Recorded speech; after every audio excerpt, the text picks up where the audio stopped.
Everybody has heard about the famous book Rich Dad, Poor Dad by Robert Kiyosaki. But my question is, how many people actually become rich after reading this book?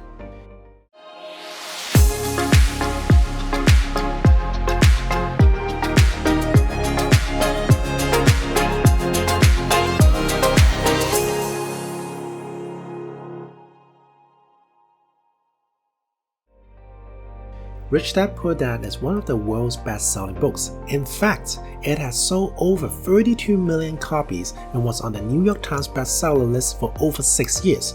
It's taught millions of people about the cash flow quadrants and getting out of the hamster wheel. This is in fact the book that got me to open my eyes to think about how money works and how I could earn more of it.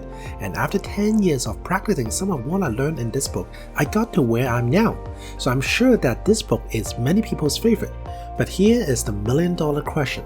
How many people actually achieve financial freedom after reading this book? Even if you have read every single word and execute all the method in this book, there's a high chance you're still making the same income and are still working a 9-to-5 job.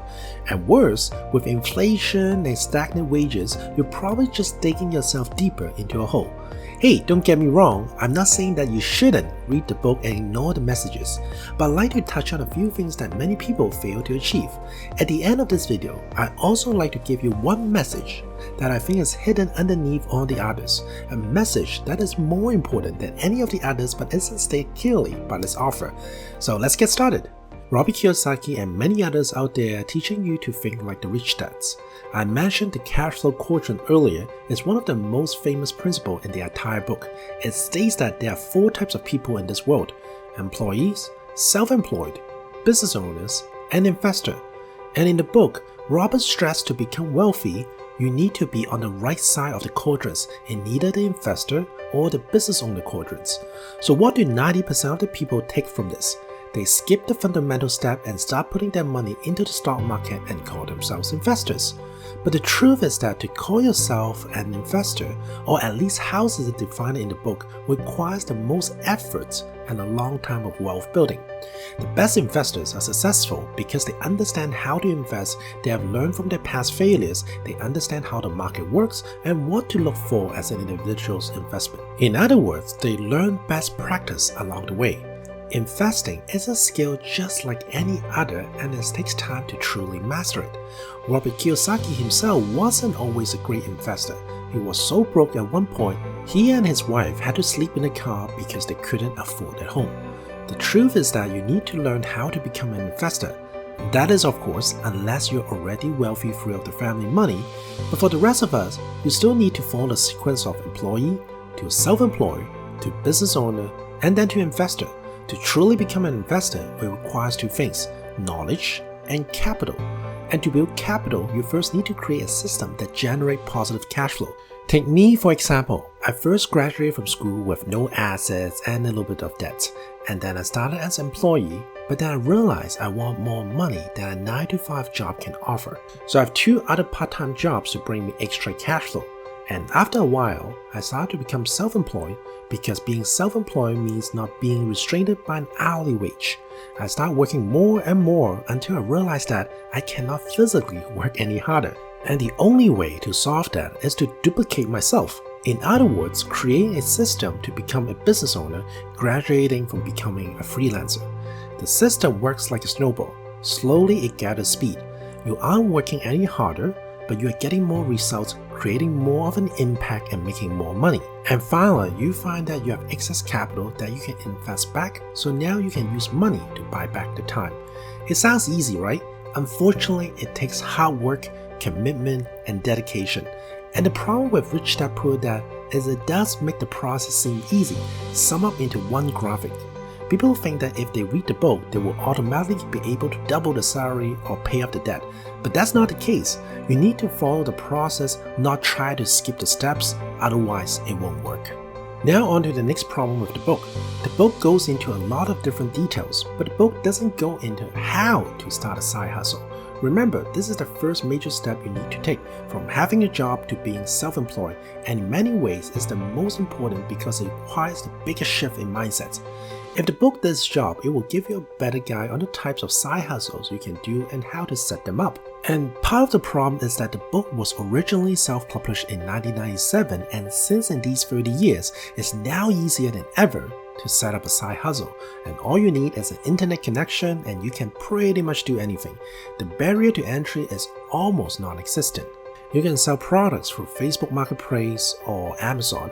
Shopify offers a simple system to help you run an online store, and if you have a car and a phone, you can drive for Uber.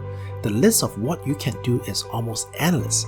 And now, there have been also numerous updates to the book since 1997, but none of them even attempt to cover how to start a side hustle in any detail.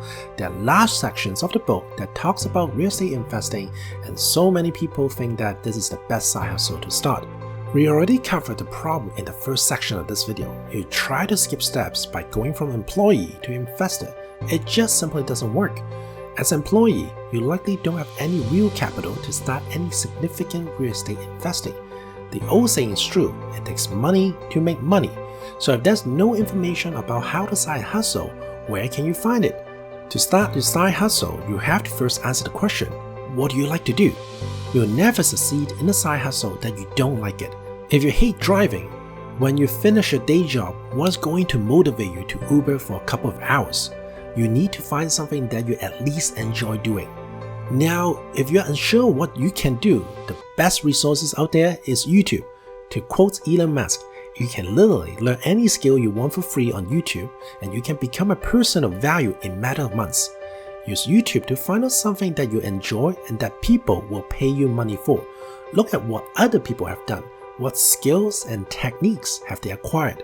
Learning from experts and successful people is the fastest way to solve your problem and improve your earning potential. Then start working on succeeding at that skill. At first, you won't be very good, but that is okay. Over time, you will get better at it, and people will be willing to pay you top dollars for it. And this is how you start your side hustle. And remember, reading books never get you rich. Only by taking action will able to increase your income. Before I move into what I think is the hidden message of the book, I'm going to talk about the third and final problem. Don't start from the inside out, but the outside in. Do not start with learning about being rich from books. Start by investing in a better community. This is probably not very surprising to you.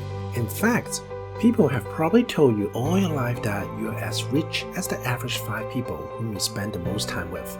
According to research by a professor from Harvard, the people you most associated with determine as much as 95% of your success or failure you have in life. Have you ever wanted to start a business, but your family convinced you it was too risky? Or did they encourage you to chase your dreams? Do all your friends think you were never able to afford to buy a property? Do they always mourn about the economy and how's it impossible to get ahead? It's not impossible, of course. It's about finding the right people with the right mindset who are able to encourage you when you face adversity, as you inevitably will. It's about finding people around you who have done it and are doing it. When you see people's success firsthand, then you have faith that it can be done. So you're probably about to ask, Thomas, how can I upgrade my community then? You cannot just leave your family. Don't worry, I'm not going to ask you to do that. Instead, follow the book Rich Dad Poor Dad. Remember the 4 levels of social roles? Each role represents a level of community. Based on the order, people in each community have different values and ideas. If you want to shift your life to a different level, you have to switch your community so that you can think more, learn more, and create more. Think about the people in your circle. This might seem harsh, but it's important. What level of social roles do they fulfill? Are they the type of people who will find creative new ways of problem solving? What types of risks will they take? Or are they the type of people who just like to watch Netflix all day long? Now I'm going to talk about what I consider the hidden message within the book. This extra bonus is probably something you won't find in the book easily, especially if you only read it once. But it's important to find this secret message because it will give you a higher chance of success. Do you know who Thomas Edison is? Is he the guy who invented the light bulbs? Actually, no, he didn't invent the light bulb. Although Thomas Edison is usually credited as the inventor of the light bulb, the famous American inventor wasn't the only one who contributed to the development of this revolutionary technology. Many other notable inventors, engineers, and scientists from around the world are also credited for their work with electric batteries, lamps, and the creation of the first light bulb. While the names Alexander Volta, Humphrey Davy, or Joseph Swan may not be the first to spring to mind when wondering who invented the light bulb, their part in history of the technology is no less significant. So why is that everybody knows Edison, but we've forgotten all the others? And that's because Edison was the first one to commercialize the technology. He improved light bulbs and built a system that then became popular. And that's why he's well known for inventing light bulbs. So here's what I want you to know.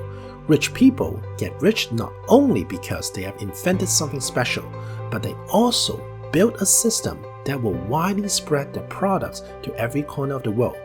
Did Steve Jobs invent the personal computer or the smartphone? No, he didn't. He built a company that created a system that repeatedly created great products that improve on existing inventions.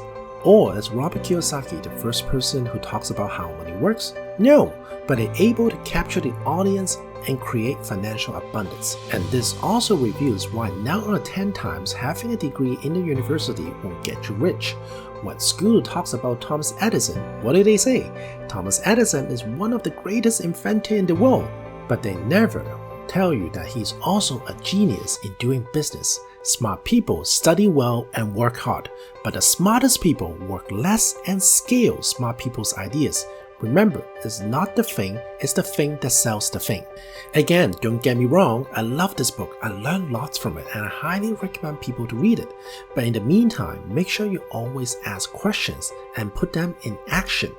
If you find value in this video, please give this video a thumbs up and subscribe to my channel. Or hey, if you disagree with my interpretation of the book, tell me why.